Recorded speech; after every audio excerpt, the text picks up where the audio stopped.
I, Ashutosh Vyagi, along with my co-host Adya Sethi, would like to warmly welcome you all to the operations panel of Sapience 2020. The theme of Sapience this year is sustainability, balancing the three E's: economy, environment, and ethics. What an absolute apt theme for the time we are living in. Sustainability and environment are the subjects of growing popularity and concern. And why wouldn't they?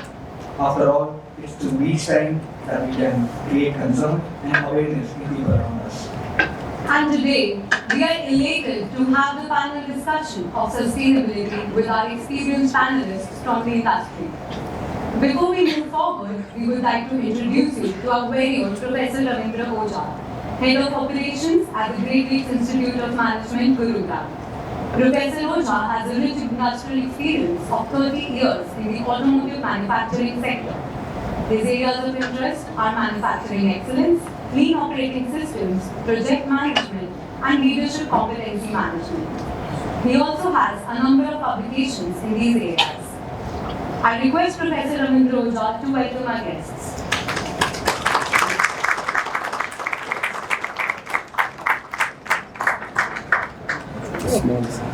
Oh, thank you very much. Thank you. Thank you. Thank you. Thank you, Ravi. Thank you.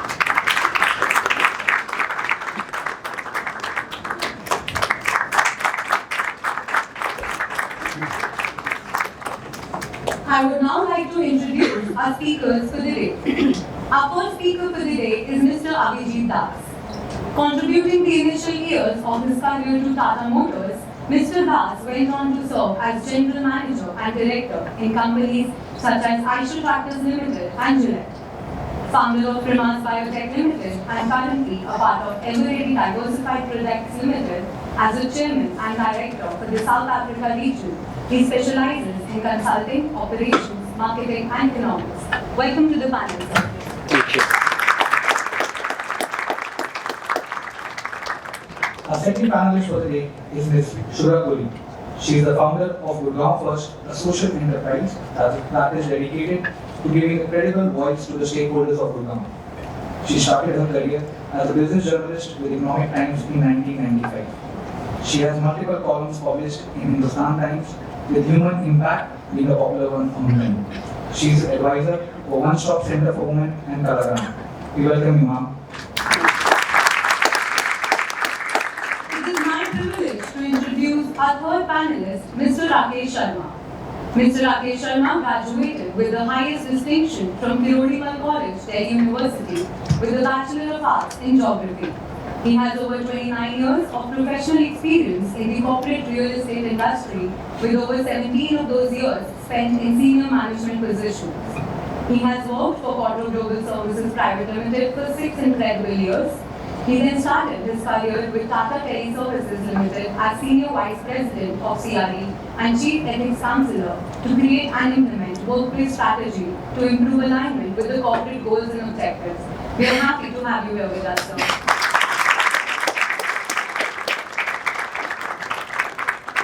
Our fourth panelist of the day is Ms. Shruti Arora. She started her professional journey as a planning engineer at Industrial Structures and Management and then at Override Metalfine. She then worked as a senior engineer at Scott Wilson. She served as the vice president at IL&FS Maritime Infrastructure Company Limited. Currently serving as a director at PwC in Advisor Capital Project in Infrastructure. More than 20 decades of extensive experience in the infrastructure sector, ranging project development in India and overseas. Ms. Shruti has independently set up teams and undertaken business development and proposal management. She has extensively worked on tendering, concession agreement, financing, and shareholder agreements. Thank you for joining us, ma'am. To facilitate and commence the panel discussion. Over to you, sir.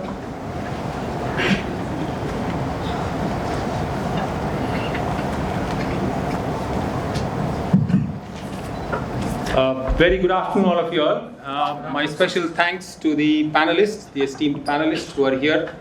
And I'm extremely proud to have such a enriched panel here with so much of diverse area of specialization. And the most important thing today is that we have perfect gender equality in this panel. 2 from one and 2 from the other. And I'm sure it's going to be a fantastic day because one of these 17 SDG, United Nations SDG, talks about gender equality. So I was conscious and I planned that actually. It did take a lot of time for me to get the right people, but then it finally did work. So for the next 75 minutes, we're going to have a fantastic, amazing session, which is going to throw a lot of light from absolutely different areas, from biotech to infrastructure to defense to Tata Teleservices to community development in Gurgaon. So let's make the best use of it.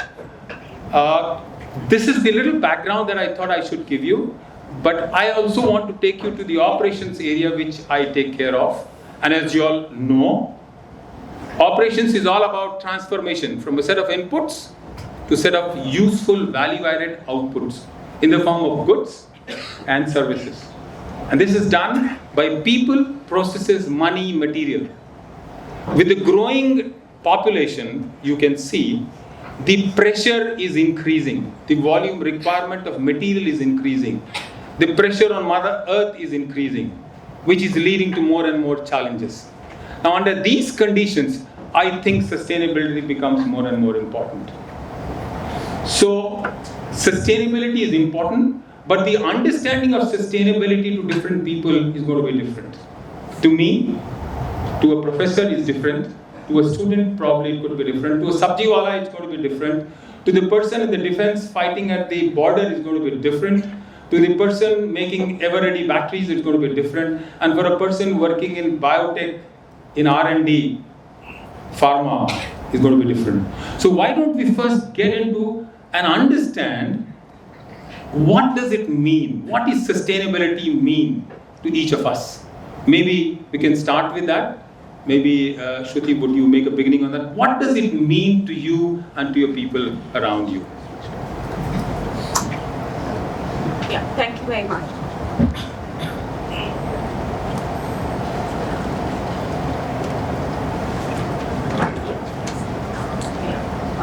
Very good afternoon and thank you very much. I really feel privileged to be here and to be able to address such a large audience who's actually interested in sustainability. And that just goes a long way to show where we can reach with, with the kind of interest that the subject is creating within the country. Sustainability, so I work mostly in the infrastructure sector, which is roads, construction, basically, construction and facilitating services. As you rightly put, what is sustainability? So I would say there are inputs and then we have stakeholders. Inputs, we are looking at, as you mentioned, raw materials, we have manpower, sources, lots of inputs that are going in constructing any asset, whether it's a port, whether it's a building, whether it's a road, bridge, anything. So I look at sustainability, one, from the point of the resources that I'm getting. What is the impact that I'm creating on depletion of those resources? What am I going to do to replenish those resources so that my business continuity and operations continue? Second is my stakeholders that I'm looking at, which is all the human capital that is getting employed, that is getting impacted, and my clients, my investors, my locators. So that is a large scale of landscape of stakeholders. How am I interacting with them? How am I treating them? And which is what gives me sustainability in the sense of continuity of this human ecosystem, or I would say the softer aspects, which can actually help me sustain my business, enlarging the scope. And it includes a diverse way of transparency, fairness, in terms of how I treat my labor, in terms of how I make my disclosures. So that's it's again the inputs and the stakeholders, how I do treat them, how I conduct myself. That's what I would like to say is sustainability. Fantastic. Thank you. Thank you very much. Can we hear from you, Avijit? What does sustainability mean, and especially when you have worked in absolutely two diverse areas altogether? Okay, be prepared to listen to idiot's explanation of sustainability. Okay? So I start by saying, to me, sustainability, if you look at the English language, On kar do. Thank you. Hai abhi?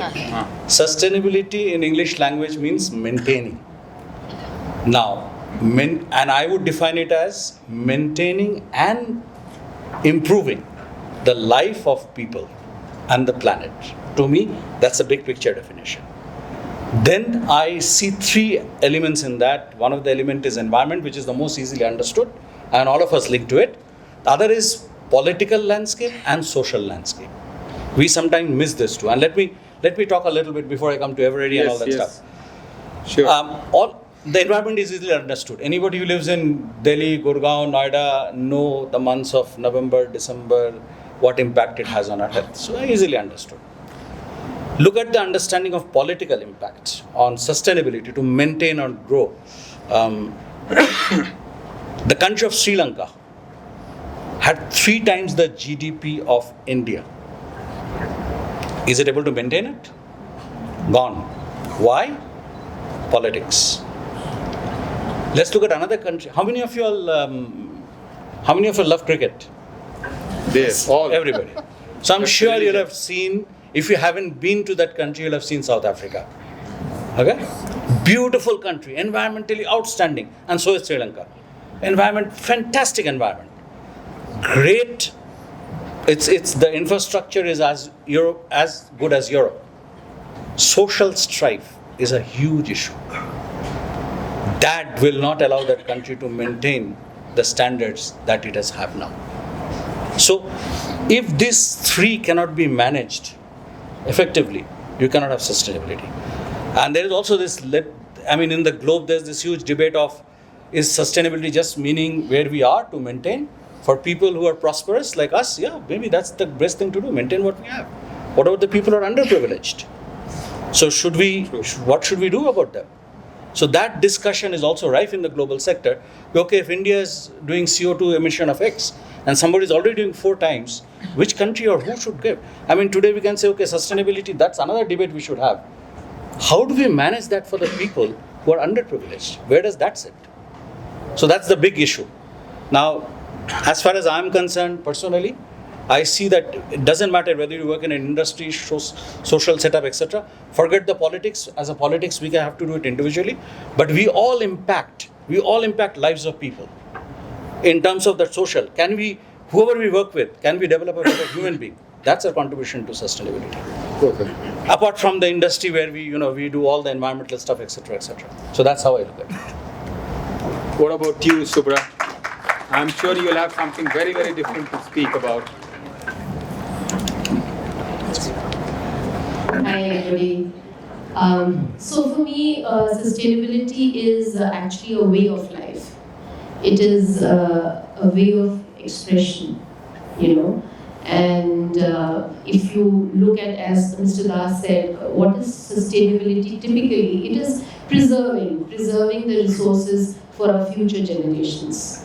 But actually it is a life which is based on ethics. It is a life which is based on protecting the environment, right? And since I come from a social enterprise that focuses on making cities sustainable, we often talk about sustainability at the individual level, right? Then bringing sustainability at a community level, and then making our cities sustainable. So at an individual level, what are the things that you can do to, foster sustainability? And those things are, for example, conserving water, going for a bucket bath rather than showers, right? Using grey water effectively, for gardening or in the toilets. Carpooling is one of them. Correct. Walking, cycling. In Gurgaon, it's very common that people are going to the nearest vendor for just picking up a bread, and they prefer to take their cars, not walk. That is actually not fostering sustainability, right? using energy conservatively, switching off your ACs and your fans when you're moving out. So these are simple things, and there are many complex things also that you can usher in. You can put up a solar, for example, at your homes, to reduce reliance on fossil energy. So at an individual level, we can do a lot. Then at a community level, what is a community? For example, RWA is a community in Gurgaon.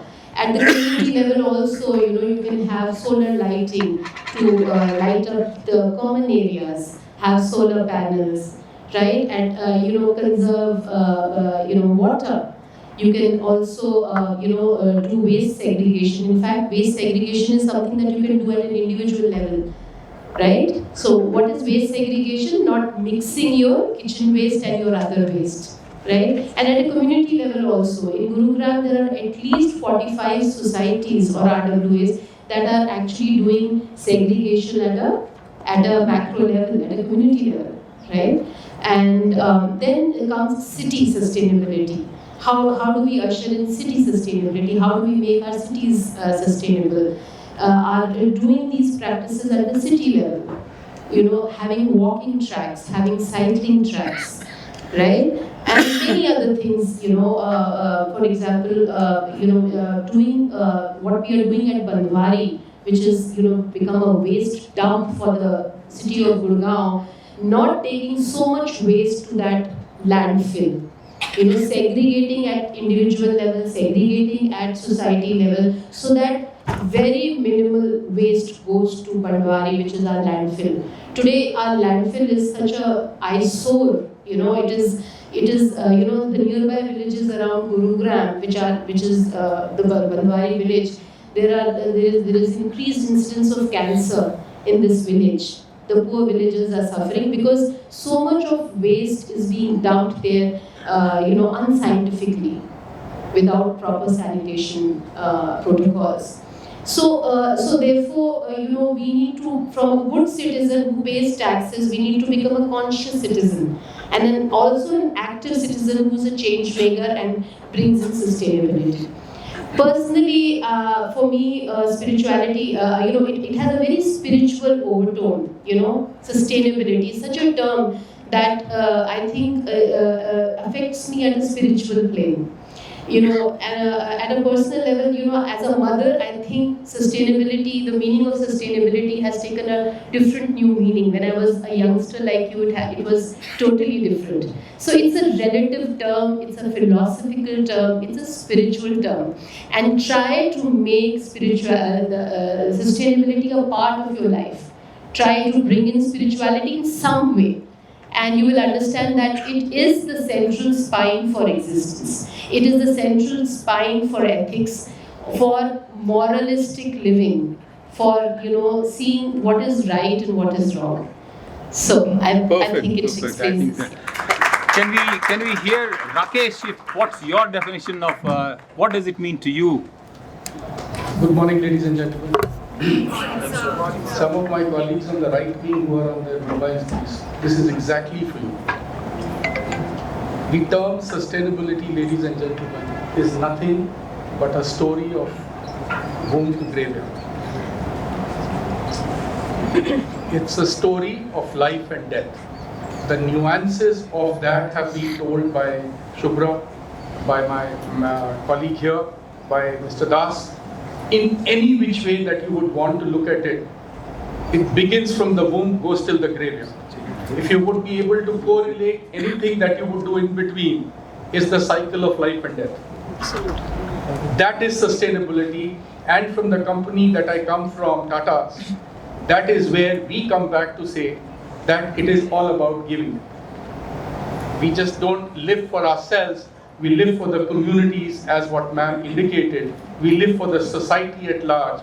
And to me, para 1, line 1 of the Tata Code of Conduct, of which I am the custodian, right, indicates it's the national interest that we need to have in mind, which is on sustainability. That's Tata Code of Conduct, which has 24 other clauses, but the first clause is about our nation. The first clause is about the globe that we live in. We are a global company. To me, that is sustainability in short. Super, wonderful. I think we've got some very, very different definitions of sustainability and what it means to people. Now let's get back to some hard data. What I read a few days back was 15% of the greenhouse gas emission comes from mobility sector, and some 21% comes from the manufacturing industry, which means almost 50%. Do you think growth that we are talking of in the operations or in the manufacturing sector or in the mobility sector is going to stop sustainability? What do we do with that? If this is what is going to go, and we are talking of growth, that this growth is not enough, it's going to be more and more and more. Where is the limit? So, anyone would like to take this first? Das, because you are the one who makes those batteries, you do those manufacturing, 21% comes from your area. What are you doing in your area, in your industry to curb that? Because this is not sustainable at all. Absolutely.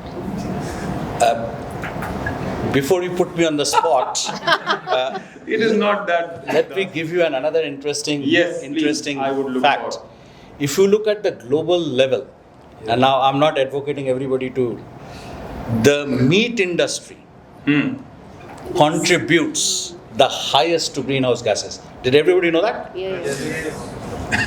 To produce, now we are not beef eaters in this country, but produce 1 kilo of beef, it takes 15,000 liters of water. And then the greenhouse impact of all the other stuff and that stuff.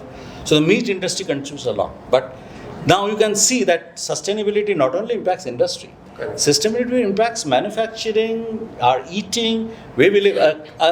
The jeans that I'm wearing requires 150 liters of water. Okay? So it's all impervasive. So let's look at the industry, in the manufacturing industry. Let's say mobility. To say that the world will go without mobility is impossibility. You cannot have it. It's not feasible. As a human being, just look at yourselves. When we were stuck with COVID, what was the first impulse after we got the freedom to run? Rush out. Rush out. There is almost a revenge travel. So you cannot say human beings will not be mobile. So the question is, how do we manage this mobility in the most effective way? So there are 2-3 things the industry does. One of the things which we are doing right now is to move to EVs, which will take away a part of this greenhouse emission. However, having said that, we must all understand, and this is another big picture issue which we must all understand. EV is great. Where do we produce this electricity from? Coal again. Coal again. So we are back to square one. So what you are doing is, you are probably saving that little emission in the city, but you are pushing that emission somewhere else. So unless you can change your source of energy, this equation only gets completed when your source of energy is beyond, sorry, my apologies, I thought I'd shut it off. The source of energy must transcend to a completely renewable kind of an energy for us to maintain this mobility issue without emission of gases. So now, I'm going to throw a real curveball in this issue, but be as it may. One of the technologies that we are shunning today, and there seems to be a lot of fear about it, is nuclear energy. But, so the issue is the cleanest form of energy, if you have to do real scientific work on that, will be eventually nuclear. Fission, fusion, some of you all are science students, you all understand that.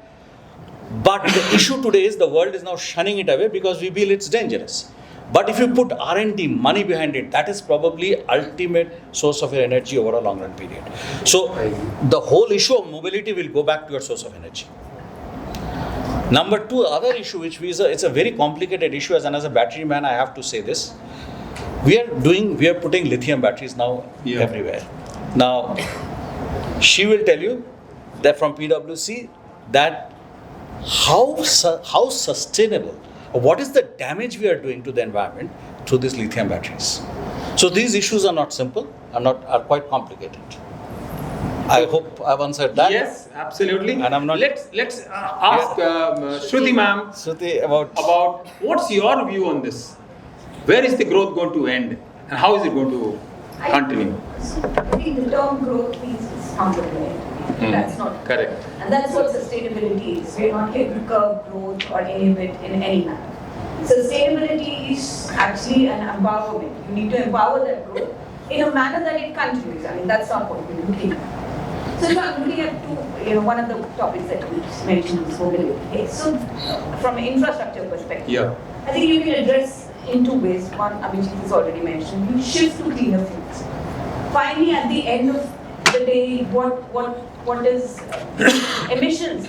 The main source of emissions is your energy consumption and the source of energy.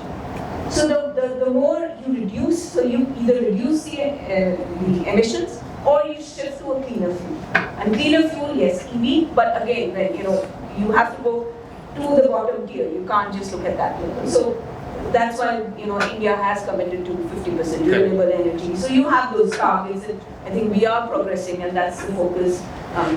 Indian Railways is moving to electrification. So gradually, I think we are moving, and we see many countries moving towards that. There are many European countries which are 100% on renewable energy. So we see that happening. So we solve that part of the energy. In terms of emissions, how do we reduce? And that is where public transport comes in. That is where better roads come in. That is where better RRTS, we have metro systems. So you kind of incentivize, provide that infrastructure where people don't have to use it. You create walking lanes, you create cycling lanes. You create an infrastructure where people don't need to use individual vehicles and reduce those emissions. So I think that's the progress. I think you see metros coming up in all metropolitan cities, etc. I mean, those will have their own, what is the source of energy, those metros, but I think they will gradually, BMRC is moving to renewable energy. So you are taking those smaller initiatives and taking up and see gradually moving it. So hopefully by 2070 we will be net zero. True.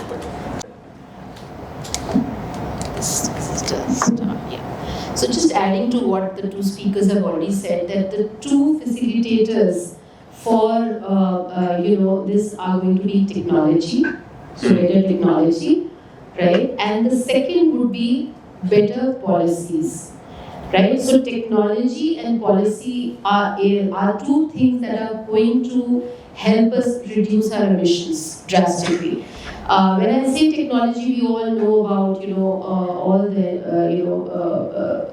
decarbonization technologies, carbon negative technologies or energy efficient technologies. But in policy, are we having the right policy, and are we having the right implementation of policies? There are such good policies that curb pollution. There are such good policies that curb emissions. But are we implementing them in the right spirit? Do we have the capacity even to implement these, policies? Is a question mark. For example, when I look at the waste segregation only, we have a fantastic waste management policy, but it is not implemented. Yeah, the first thing that it says is that waste has to be segregated.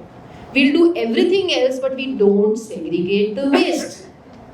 So it is all about implementation. So these two, I think, technology and policies are going to take us in that direction. Already, we've started talking about reduced emissions in GDP. So we are going to grow our GDP, but we are also going to reduce emissions within that growth to about 33 to 35% is what the Indian government is talking about. So the focus is very clear that we need to decarbonize, we need to reduce our emissions, and we need to use clean technologies. No, please. Go ahead. Very well said. I just want to add one more thought while you chatted on all this policy and stuff like that. One of the issues is building that consciousness of everybody from the childhood. Yeah. One thing which we have missed is that basic mindset. I would like to drive the largest car with 5,000cc engine. So where does my morality come from? Where does that consciousness come from? Absolutely. So absolutely. That, like we teach, there's this huge issue when we are a child to teach children what you need to be an engineer, you need to be a blah, blah, blah. Same time, that teaching from a parent has to go to say that we build that consciousness about sustainability. That is a very crucial aspect. If you cannot change that mindset, whatever policy you have, whatever infrastructure you put, it will all go for a waste. Yes, Rakeshji, yes. Just Please. adding on to what he said so beautiful, it just led to another thought. That as Indians, and I think you also pointed, Professor Oja, is that as Indians, we were supposed to be people is a very beautiful term in Hindi, which I don't find a word in English, reciprocal word in English. It's called kifayati. हम लोग बड़े किफायती लोग थे, and जैसे कि हमारे, if I look at my nani or my dadi, they were all, conservers. They were all recyclers. We didn't knew these concepts, the 3 R's, reduce, recycle, right? We didn't know these things, but they were doing it because Indians by nature, by temperament, are kifayati people.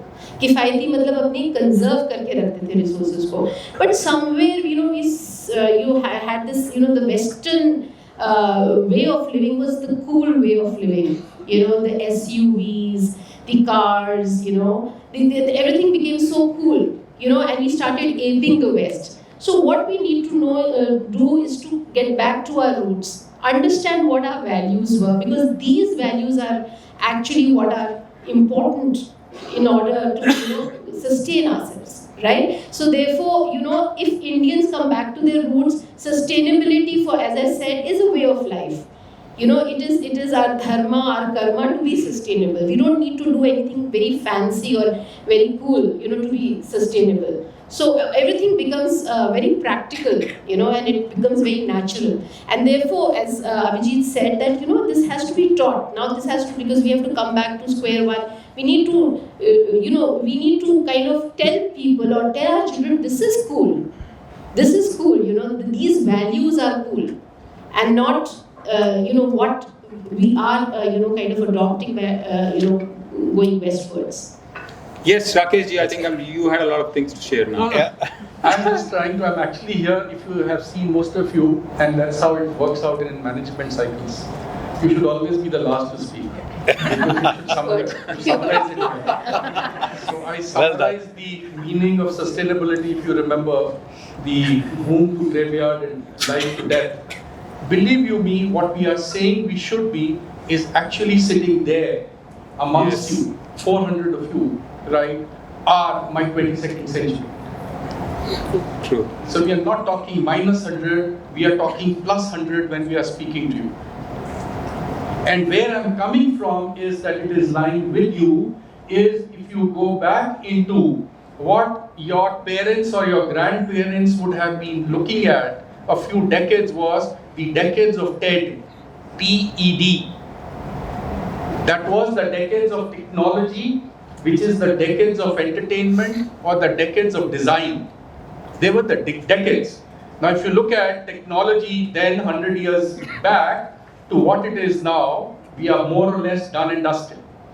Entertainment, then one particular channel to now what we have on electronic media. Design, go back into what Watson Brothers did versus what we have. So what next? That's the 22nd century of sustainability sitting in this room. And that's how we are taught in the companies that one has been, more so Tata's or earlier Wipro, is the connotation of mad, just become mad. What is mad now? Mad is mechanization. Mad is work as you work for the next 50 years in the fields of automation. Work as you would want to work in the fields of digitization. Now when you would do a MAD on a TED, you will realize that the sustainability thought that today is a matter of conversations between governments, conversations between developed and developing nations will become conversations of these rooms, right? And ultimately the solutions of tomorrow are going to come from you rather than from your later generations. I was actually sitting back and thinking, some of you, and what Professor Palan was talking to me, Professor Oja, Joy Matthews, and others, I don't see a reason why we cannot be having a Nobel laureate sitting in here who can work on sustainability. Absolutely. That's where it all begins from. And today, before coming, I am from Tata's and we have a legacy of 150 years, but to me, the next 150 belong to you. So do it for yourself. Don't do it for now, do it for yourself and your grandchildren, and that's the story that you will be able to relate. So this is not the story of sustainability as we see today. It is the story that you will build for your grandchildren. Not your children, the grandchildren. That story that you will tell them when you will be that side of 80, 85, and that what you did in the field of sustainability, you won't be able to tell a lie to your grandchild. There will be no evidences that will be required as you say the story. So make that story of sustainability along the principles of MAD, sitting on the principles of death. That's my limited view of growth. Wonderful, you said it very nicely, Rakesh. When people are talking about technology, digital technology, smart factories, Industry 4.0, do you think, are we moving in the right direction? Does Industry 4.0, does digital technology are facilitating sustainability or not? Is a question, because today everyone sitting here wants to get into that. Every article that you see is talking about Industry 4.0, but that requires power, that requires energy, that requires technology. Is the technology which is going to come tomorrow, the 5G, is it really going to be sustainable? Is a thing that we should talk about. So can some light be thrown on this?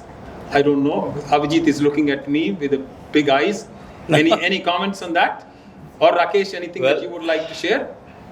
I'll leave him for the last. Yes, he does you the leave him for the last. sum up very well, so I'll leave him to do that.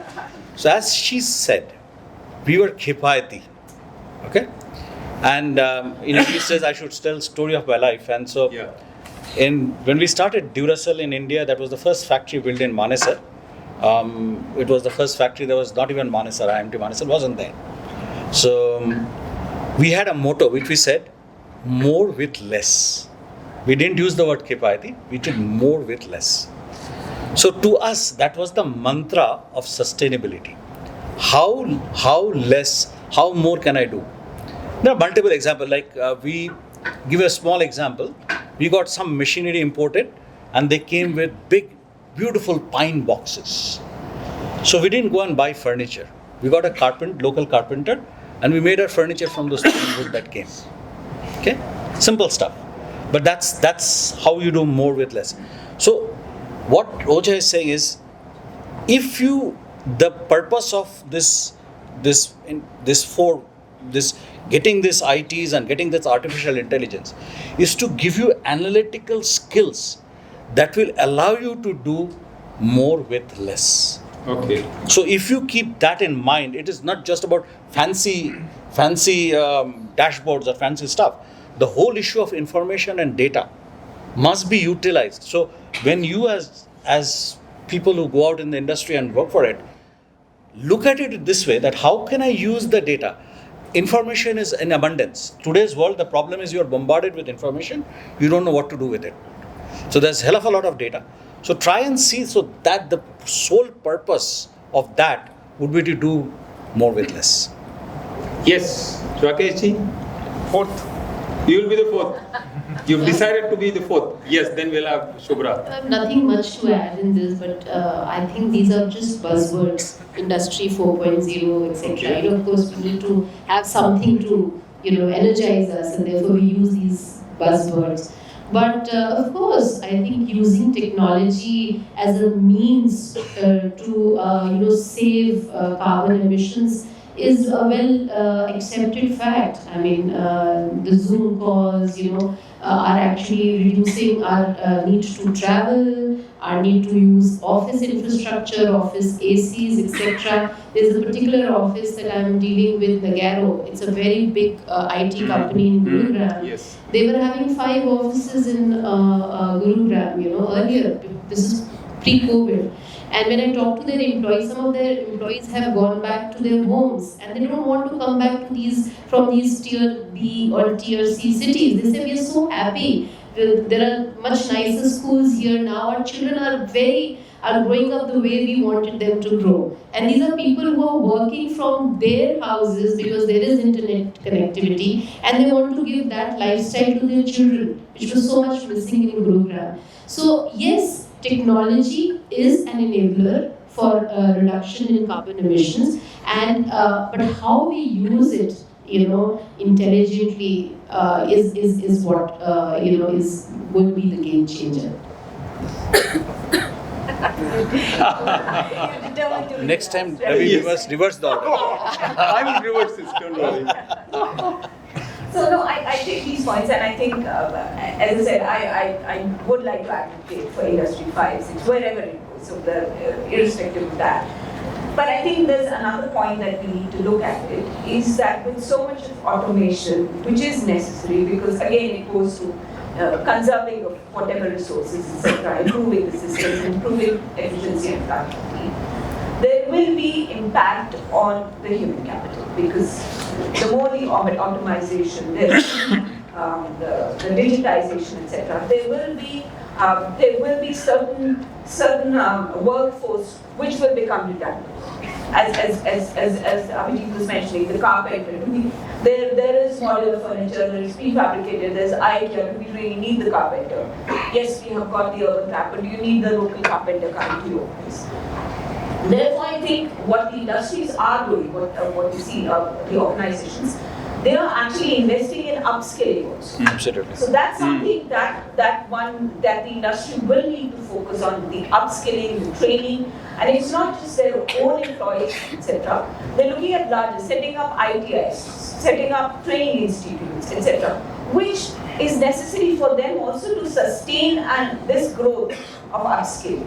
So while they have their own people who are getting trained, etc., they would like to, fund institutes or create a platform where they also need that constant source of info. So individuals will need to, where we say, okay, I'm a civil engineer for the rest of my life, I will be a civil engineer, I will need to change that mindset. That what am I today, whatever skills I've learned today are going to remain constant and get me through the entire life. Yes. I will need to change that mindset.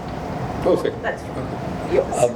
Before he sums up, I'll just give a little, and this issue what you have touched, from the society perspective of ours, is the most critical challenge Yes. we're going to face for the next 15, 20 years. We have youngsters passing out in millions, probably one of the youngest population we have. Yeah. Big chunk of them are unemployable. I'm sorry to say. They are unemployable. They do not have the skills that is required for them for the future. And this as a country is the biggest challenge we have. Yep. So whoever in whichever way we can contribute to that will be a service in multiple aspects in this discussion. With your permission. Yeah, no, up to you now, given. Yes, please. So not only from the organization, so I'm working with transportation logistics. The biggest gap is truck drivers. Yep. There's a tremendous dearth of truck drivers because a truck driver who is today a truck driver does not want his children to be Correct. But we move trucks, we move cargo, and it's essential. So actually the industry, the transporters are now investing into their health, their children's, their community development, their health and safety, and actually going to their families, etc. How they can actually show them the path. If you continue to be a truck driver, it's not the end of the world. There is prosperity out there. Now, Just thank you. before he does the last word, I have remembered a story of my life. I think it's very important to share this story. As you said, I started Duracell in Manesar. We recruited people from ITIs, no further skills. We had 150 workmen and about 30 staff and supervisors. One of the biggest issues we did was we trained those people in multiple disciplines. Not only in engineering, we studied engineering, public speaking. We used to do that, all the 7 QC tools, which I'm sure all of you are aware of. All the techniques that you heard in FMEA, etc., etc. We closed that plant in 2003 and all 180 were retrenched, including myself. Okay? So what happened to those people? Those people today those workmen today are supervisors and managers in and around Delhi in multiple companies. So there is, if you teach people, if you give them the skills, they can achieve. And interestingly, we have, you have never heard of this probably, when a place closes down, people get upset and they move around, they don't touch base. We have reunions of our closure. We just had one 2 years back where all the out of 150, 160 people were there to celebrate the spirit that we have done, and that we used to call learning. They all call it the Duracell learning. Okay? So that's what you can do. That's what you can do. So they're all grown. They were all simple ITIs. But it is possible, provided we put our time and energy and effort on that. Now, sir, your last words. Ladies and gentlemen, I just would, it's not a story, actually he is my mentor. And the mentor happens to be a loader from Wipro. He used to be a loader. You imagine what a loader is? Ma'am spoke about trucks and he's speaking about industries. He was a loader right in Wipro who ultimately became the chief financial officer of Wipro. I'm talking about V. Balakrishnan. I had the honor of meeting him when he bought over our company that Abhijit is aware of. Spectrumine. It's the year 2002.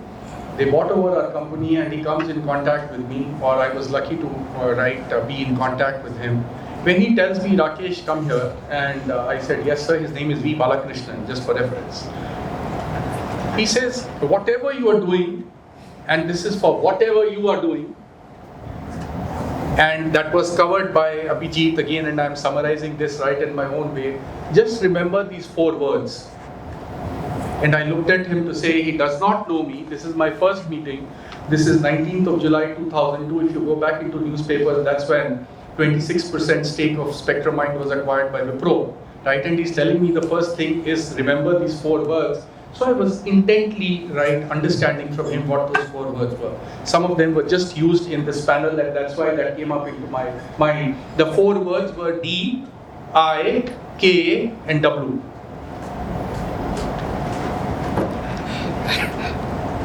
Anyone who can relate to the 4 words? Acronyms. It was covered by Das. D is data. Finance guy speaking data, right? And I understood. Yes, sir, understood data. He says, no, it doesn't stop there, Rakesh. Information. It is information that you need to color. Yes. It is the information that we need to color. Knowledge. It is that knowledge that will make you your manager. And people who are wiser, that is that wisdom that you draw out of there, which is what, Rakesh, I have done all through my life when I was a loader. And I worked on this principle, and which is how I am what I am today. His numbers were amazing. So, his numbers were amazing. And I correlated that story with another gentleman who happened to be a dispatcher. Just understand the kind of people I have come across. To summarize what little I am summarizing, put in by Das and Shubhra ma'am. And he tells me that dispatcher, who is now the global vice president of Standard Chartered Bank, of risk and fraud, as to how I used to look at my data of what dispatches I do, how many do come back, why do they come back, which is the correlation, because that's the era of computers, and I'm taking you to 1990s, when we were just getting into the computer age. And he says, Rakesh, that's what made me wise. 2 different people who disparate people who typically put this principle of data, information, knowledge and wisdom on the table. So whatever you do, and I'm a brick and mortar guy like ma'am. So if we can put in that, you are far more knowledgeable than us. So our request to you as you go into your journey of sustainability is, make anything and everything pass through the principles of DIKW, so that then becomes the paradigm on which you can then transform this world that we all are supposed to do. We'll do it in our lifespan, but beyond that, 100 years plus, it's your responsibility, right, to hand it over to your grandchildren. So that's what my summarization was. Wonderful, absolutely wonderful. DIKW. We are doing so much in India. Our roots also indicate about our doing it. Things move from one generation to another. गहना जो होता है सास देती है बहू को और बहू और अपनी बहू को. We have learned so much. There is a good rich sanskar that we have of the past. But still, my question is still, why are we 117th ranked on sustainability in the world of 163 United Nations countries? Why?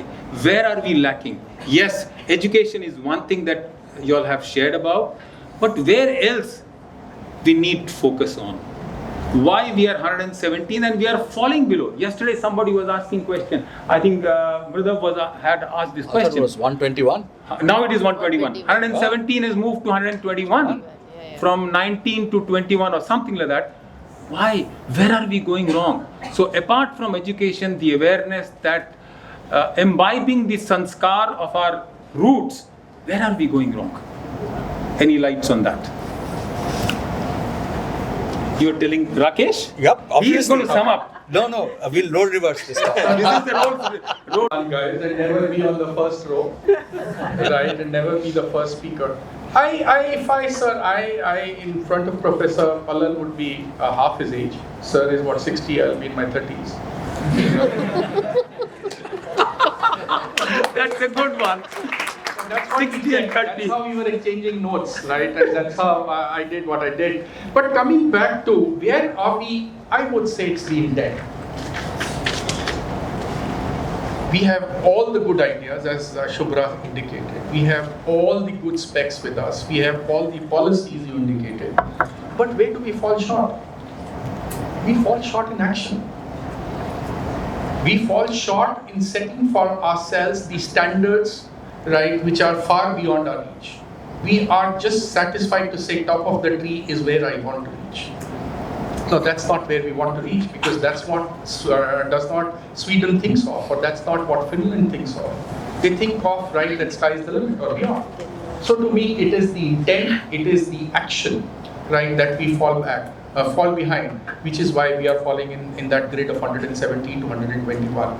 So what does it need to do to energize us, right, so that we, next time when we meet, when we meet in groups or at airports, right, to say, sir, this is what we heard, so we also would hear more questions. We'll also learn before we go from here, right, is to say, I did this with no one even thought of.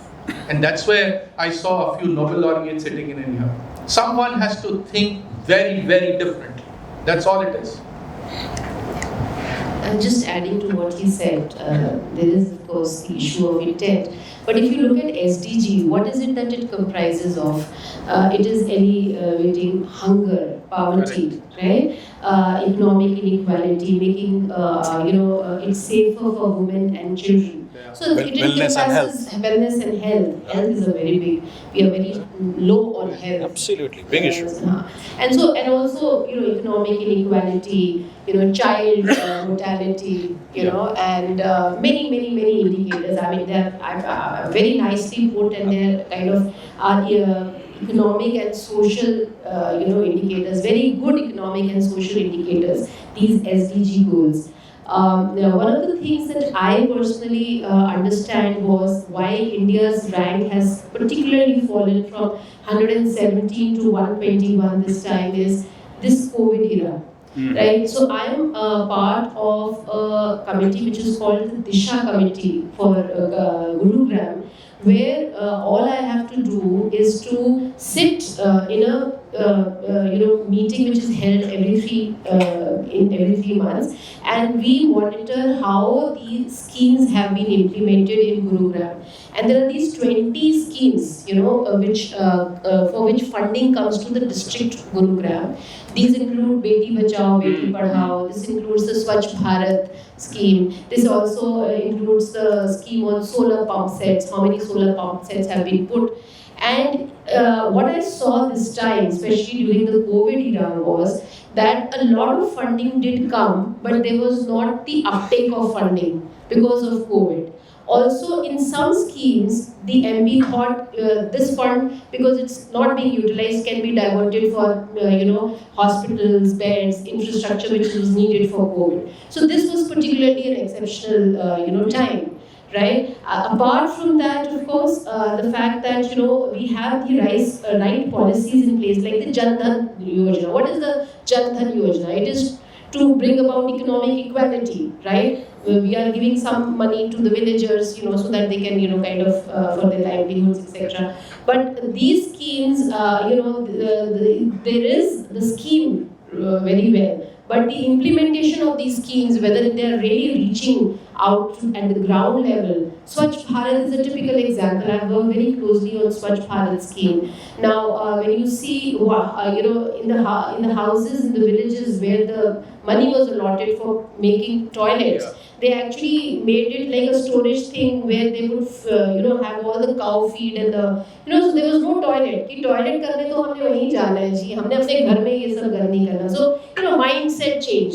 So, really, on the ground, the effect that was supposed to come through Swachh Bharat hasn't also really come. So, these mega policies, especially, the impact, whether there is an impact at the grassroots level, that is a question mark. Because we do not have enough capacity, we don't have enough monitoring to see through these policies well. And the last thing I would like to say is also we do not have right surveillance and right monitoring to get the real data. So even if there was progress, we do not have the ways and the means to get that data which can come at the central level, which can be propelled that yes, things are improving. So that data collation, that surveillance, that monitoring is also weak. So I think these are some of the reasons that I feel that India has gone down. Of course, we need to really tighten up our belts in monitoring, in implementation of policies, and we need to kind of also have better surveillance of these schemes. Thank you. I just want, because Professor Pawan took me to his room and I was lucky, I would say, and honored to go through what all of you are doing. So what ma'am is talking about, the 18 villages that all of you would have visited in the batches of 4 or 5 students each in the district of Manesar. If in case you can make it a point, and organizations like Wipro, at least I'm aware of, now Tata's I'm aware of, they allow you paid volunteering week activities. So whatever you have started at Great Lakes should not end at Great Lakes is what ma'am is saying, because everything is about repeatability and reproducibility. If we would repeat what we have started doing, and if we would reproduce the solutions or actions or the story that we are as of now trying to create, let's not leave this principle of R&R at Great Lakes as you go out from here. It should be part of your life, is what ma'am is indicating, because you have just done the surveillance of the activities that those principals and those students or those teachers wanted in those schools, and they were all to do with sustainability. So you are there, you have taken that first baby step, but just don't let it end here. Let it just continue in the organizations that you be and go, right, to be part of your organizations, because they allow you to do that, they pay you to do that, and they subsequently recognize you to do that. Wonderful. I think I've been asking a lot of questions. Let's now take the questions to the audience. Can I? I have one. Just before that, yeah. Can I ask the Timing on that please to come and collect those questions and then ask one by one. Yes, please go ahead, Avijit. No, she was about to say something. Yeah, just Finish. Yeah. Finish after that. So I think in terms of the sustainable development goals, if you look at, so I'm looking at from organizational perspectives, etc. So there are 3 parts. There is the environment, social, and governance. What we call the ESG, which is now prevalent across organizations. So I think India has been doing very well on the E part. So we have climate change, we are doing a lot of efforts in terms of electrification, renewables, etc. So I think we're doing very well on that. I think where we are lacking is the social and the governance part. And as you rightly mentioned, we have so many schemes, we have so much infrastructure available. How do we reach out to the community? How do we ensure that it is it is dispensed, and the benefits are captured. And I think social aspects like equality or low poverty, etc. And if you look at one of the factors I was just reading in last night, I think the factors where we've gone down is sustainable communities and cities. So we've seen a lot of migration. We do see a lot of migration happening. We see the city expanding. So first it was Delhi, now it's Gurgaon, and it's expanding to Manesar. The inequalities are increasing. Are we providing sufficient infrastructure to the people who are coming to the cities? Are our cities able to cater to that point? So I think these are the impacts which have led to the downfall. I think climate and all, I think we're much advanced on that. I'm going to digress a little and have one very interesting thought which crosses my mind. I don't know how many of you all recognize that poorer you go, they are much more sustainable conscious than you are. Yes. Absolutely. The richer you are, the worst offender you are. Wonderful point. So, it starts from the top. Starts from the top. It's not those people who are in the villages who are creating the problem. We are creating the problem. So that's number one. And I'm going to shift, I'm going to talk a little different thought other than this. We all agree it's the governance, social and environment. And when we say governance, obviously the politics come in.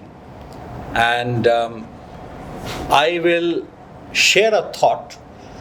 As our generation, many of us saw politics as dirty and we stayed away from it. We did it at our peril. Okay? As youngsters, to end of the day, whether you like it or not, the politicians govern this country. We need good people, people with morals, values, to go and do something about it. If you stay away from it, you will do it at your peril. Our generation, we have done it at our peril, and your generation, if you do not touch that aspect, you will do it at your peril. So, do not neglect this aspect of staying away from politics. You all will have to some way impact it. If you all do not, the governance factor will never, ever, ever improve. Good point. Very nicely said. Very Okay? nicely said. So in the politics side. On the social side, I would definitely believe, how many of you all are youngsters, you won't know. When we were young, there was something called a family planning program. Our average kid per Indian was 3 point something or 4 point something. Today it is about 1, close to 2. One, in some states is less than 2, some states is close to 2. How did all this happen? It was a campaign over and over again. Radios, television, posters, etc., etc. The various aspects of sustainability must be done at the national level in the same way. Polio, absolutely. Polio eradication, absolutely. That's recent. So if you do not take up this cause, it cannot be done we'll all have an impact. 100, don't misunderstand me. But it has to be taken at that level, where we all put that as a top stuff and we drive it really down to make that happen. So these are the 3 thoughts I had. That's it. Absolutely Safe soil amazing. is also one of them. Sorry, safe soil. Yes. So these type of campaigns we need. If you want to go from 121, who is the highest over there? Finland, number 1. All the Nordic. All the Nordic countries. Why are they? Denmark. Look at their social consciousness. We talk about, in this issue of polio, we taught them consciousness on these issues. Somehow this is a back burner for us. It's not in the front burner. We need to bring it in the front burner and start discussing this. No, I just wanted to Yes, please. add something that, it is, let's not compare with the Nordic countries, the Denmark, Norway.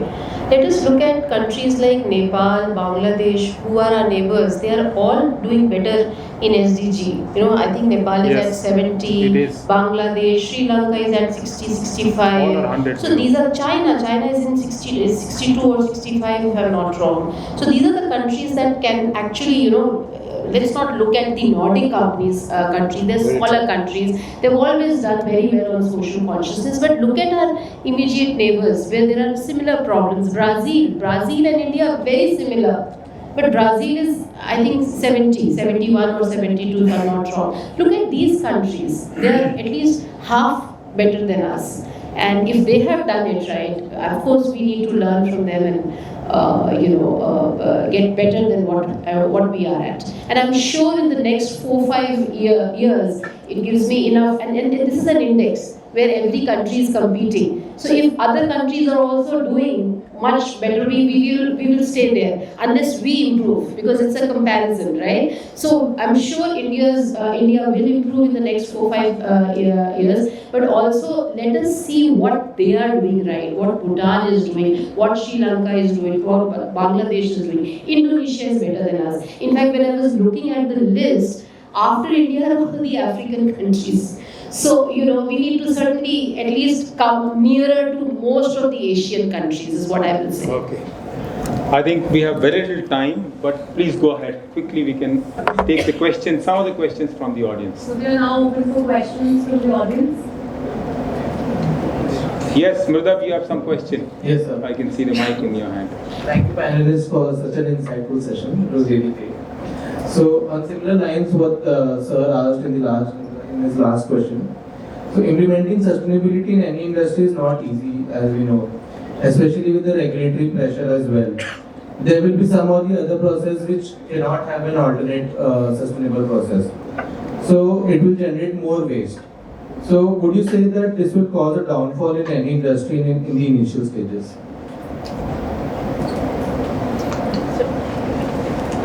Please. So, I don't think waste generation is going to be the issue. So you can tackle that with multiple ways. One is just a technology. The technology that you're using, the kind of waste that you're generating, that can change. So if you stop using plastics, you start using sustainable material for packaging, the kind of waste that you're generating, that changes. So that is the kind of transformations that one needs to think of, And also in terms of so there are, concepts like extended product responsibility, which is coming up. So as if I am producing something, how responsible I am. So there is regulation which is actually making it mandatory for me to be able to be held responsible, and it's coming up in a big way for the automobile sector. So I think that those aspects can be dealt with. And also in terms of waste generation, the kind of waste that you generate, there are multiple ways you can treat it and then, Recover. Recycle, reuse, etc. So the challenges will always be there, but as the progression and the transformation can be from your thought process, from technology, automation, digitization, those are the kind of concepts. Wonderful, wonderful. Yes, next question. Quick and short, yeah. Loud. Take the mic. I think there are a lot of questions with her also. Is it? No, she's not. Good afternoon, panelists. So my question was to Abhijit sir. You mentioned how sustainability in terms of producers and as companies is important. So my question is, as consumers, what changes do you expect as people are not very welcoming towards change? I think the first thing I would like you all to do as consumers is to change some of your habits. And the first habit is, please don't get me wrong, it's a way of life now. I order from food, drinks in small plastic bottles. Okay, we throw away those bottles. We order from Swiggy or whatever. Look at the waste that you generate. So as a consumer, look at first yourself. What can I do to first stop consuming things that are waste producing? I mean, I'm sure, you all are staying here. Many of us in our homes use milk basket. The morning damn thing comes in a plastic packet. Why do I need a plastic packet? So as a consumer, the first thing you do is to look at yourself and say, what should I stop? First thing. Second issue, look at organizations that are not contributing to sustainability. Do something about them. You have the power. You have the power to deal with them. If you know an X corporation or X company is not supporting sustainability, do something about it. Okay? Those are the two, in my mind. Yes, the next question. So can I just, Please. Please add that. just an afterthought, Last word. and that's again to this is actually doing in our story of atom to universe. So what she is doing for Gurgaon, you come from which location? General location. Kerala. Kerala. So it's God's own, right? So do something Yeah. in that part where Rahagiri was not a word in Gurugram some 15 years back. Rahagiri today, right, is something which people, I would say, take pride in, because they say we take ownership of the roads, the way they will be used for that particular Sunday. So, atom to universe story is how many atoms which are sitting in here can contribute to making this universe better in the small little way that Shubhra and her team are doing for Gurugram.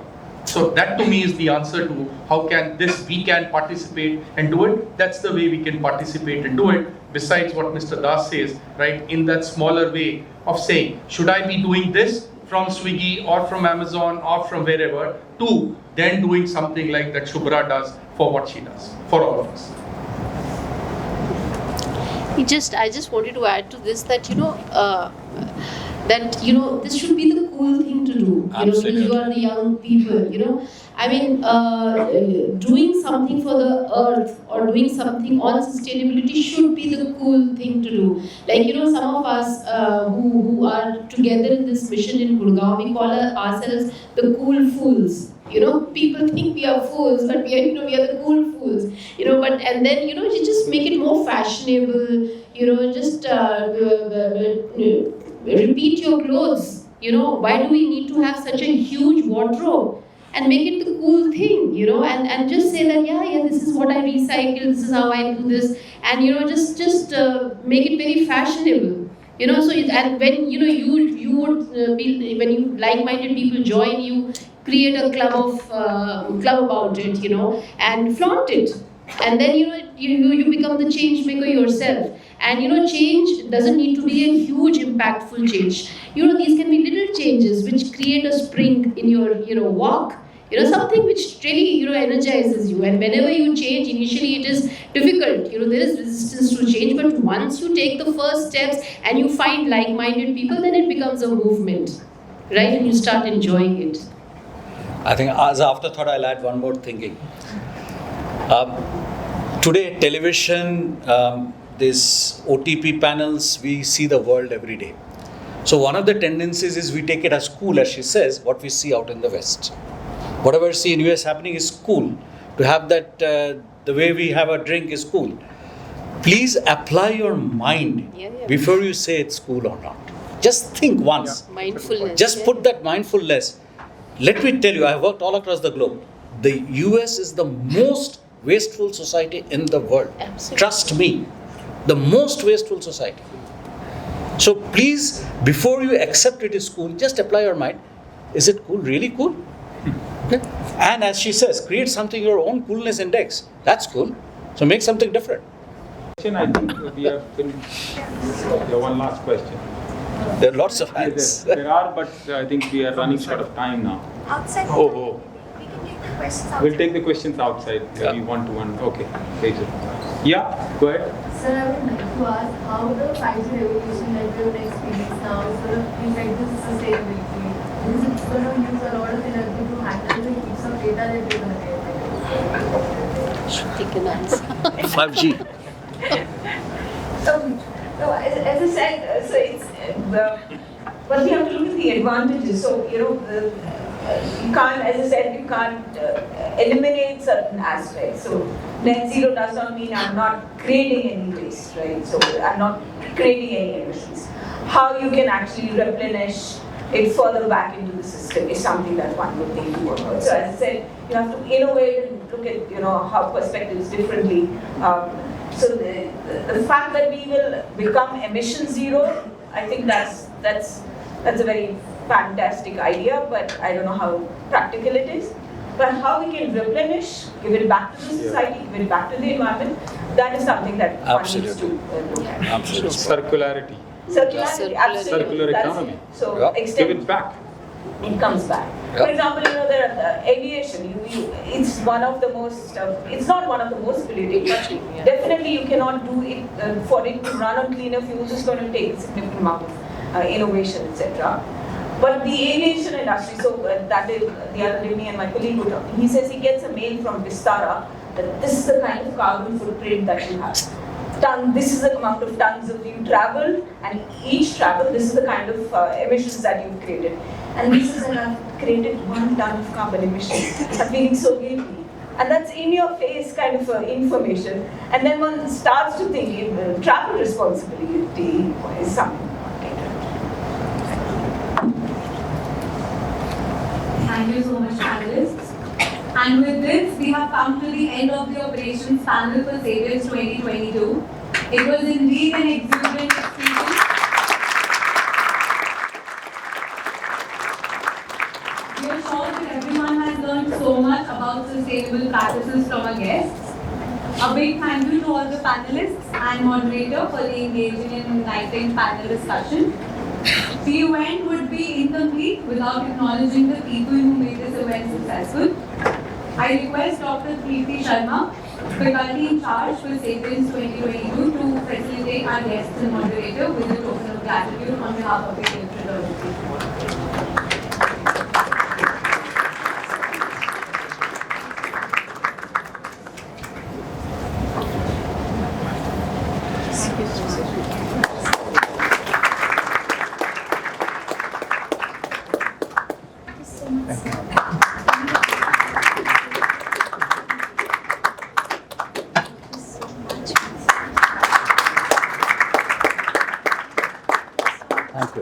Thank you.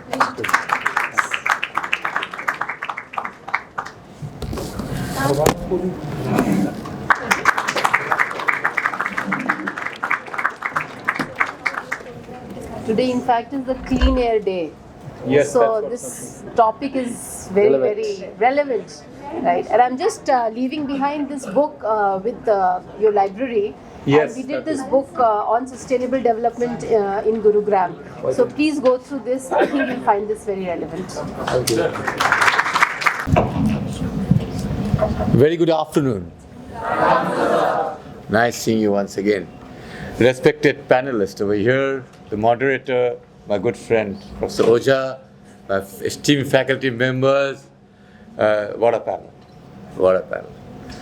Very enlightening, and though I was not throughout the time, but what I heard in last half an hour, 40 minutes, I learned a lot. And all are great people, of course, sitting over here. And they on their own are leaders in their own field. Thank you so much for coming to our campus once again, because I know we are far away, but your contribution towards what is said to them, if at least few of them can take it also, is great. I'll tell you, it's always good to light a candle than to curse the darkness. I'm quite sure most of you will take from this panel and other panel what you've learned, take home and put into practice. That's the most important. Sapient is meant for that, actually. To create a forum where people from the industry share their views.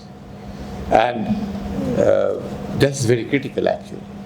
I have to know what is going on in the industry, what they think about various issues. This year, of course, sustainability was our main issue, and rightly so we should do more on sustainability. And we'll be happy to know there's a club, our ops and marketing club are doing another episode within the campus for the students, another program on sustainability.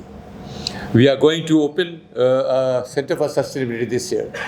We are working on that. I think business school has to play a part on that, a big part. And yesterday I was having a chat with my chairman of Great Lake Institute of Management, Mohan Lakam Raju, and we are doing a conference this December on sustainability, international conference, and we have already lined up speakers for research conference. So we are now on the way to get papers, and we may trouble you again for evaluating the papers or for some other things. But the thing is that Great Lakes Gurgaon is committed to that lighting of one lamp. as far as sustainability is concerned. Faculty members, about 2 years back, before COVID, I'll say, we were thinking what to do, what area we should concentrate in our research and other activities. The one area which came strongly was sustainability. And that's that important. And I mentioned in my initial speech, now also I have to do that. We all are culprit in making the world bad. And we at least have the opportunity, so long as we live, do something to this world. So the next generation cannot blame us. Will blame us, of course, but blame less. I request all of you present and those who are online, to kindly take these words very seriously. Across panel, we have got some amazing panelists. I am so happy to report, other than one, I think so, no? All panelists did come. She was in a problem, she wanted to join, ho sakta hai.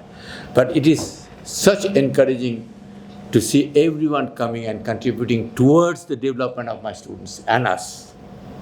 I'm really, really grateful on behalf of this student, and my personal behalf too, to all the panelists and my moderators for making it happen so.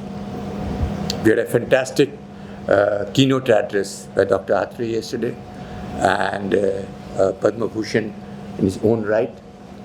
And before I conclude, I have to congratulate, or I don't know whether to thank or congratulate, but I have to appreciate the effort taken for months by Dr. Kirti. Please join me in appreciating Dr. Kirti and her team. Her team worked very hard. Dr. You played a good role, fantastic role.